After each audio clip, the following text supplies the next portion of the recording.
So a lot of people ask, is iPhone photography real photography? Long story short, yes.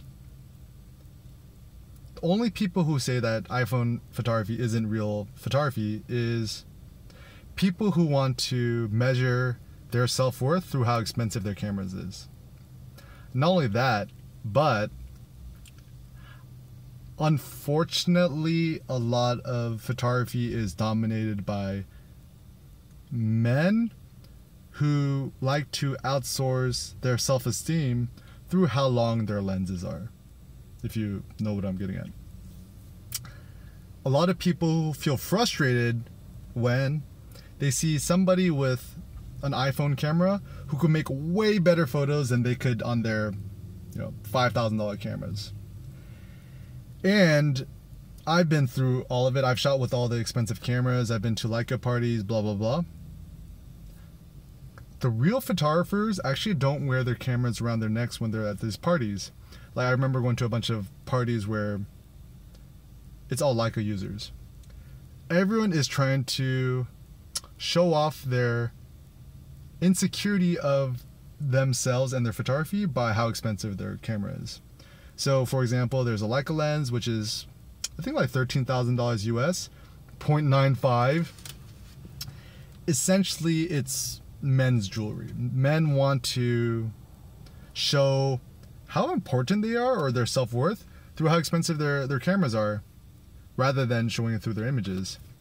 A lot of people feel threatened if you are shooting only with your iPhone. You make amazing images. Some of my best friends, like Ogsy, Misho Baranovic, Ike Bengchia, Josh White, or Sheldon, my buddy Clay,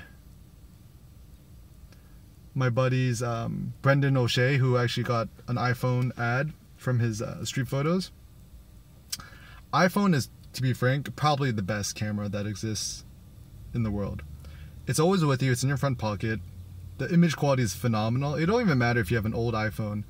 All iPhones are pretty much good because Apple spends billions of dollars to develop the algorithms which process your images. So it really don't matter how many megapixels your camera have, to be honest. What matters most is, of course, how your digital sensor processes the images, but also what you decide to photograph. So let's say you shoot with an iPhone. What are some practical tips would I give to you to make better images? Very simple. First things first, when you're shooting, start with a simple background. Simple white or black background is one of the best ways you can make better photographs, because the mistake that we make as photographers is that our photos are too busy. Think of yourself like a photography surgeon. You're trying to cut away the tumors or the things which are taking away from your photos. So I believe in this minimalist approach where photography is improved by subtraction rather than addition. So when you're shooting, look at the edges of your frame and think, are these distractions adding to my frame or removing from my frame? Usually it's removing. So one photographer I love, his name is Richard Avedon. He shot all his portraits of just people against simple white backgrounds. And it was able to help focus the viewer on looking at the people's faces and therefore the soul and the emotions. Tip 2, if you want to make better photos of people, portraits, try to get hand gestures. So don't just photograph your subject just looking at the camera like this. Rather, stroking their beard or playing with their mustache or scratching their eye or scratching their forehead or fingers against the forehead like this. Try to figure out ways that you could evoke gestures in your subjects. Different ways you could do this. First of all, you could say, can you just put your hand on your chin, look at me like this and tilt your head? Or better yet, you could just ask people more personal questions like saying, oh, I really like your glasses. Where did you buy your glasses? And people are like, oh, these things here, click, click, and then you start making some photos. Even a fun creative photo you could shoot is have somebody hold out their glasses and photograph somebody's eye through that reflection. Have fun with it. And the last tip I would have in terms of making better photos is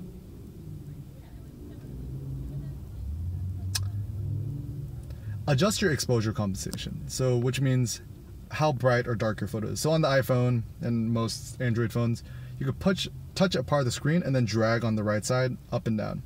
Experiment with underexposing your photos, so making your photos darker than they seem.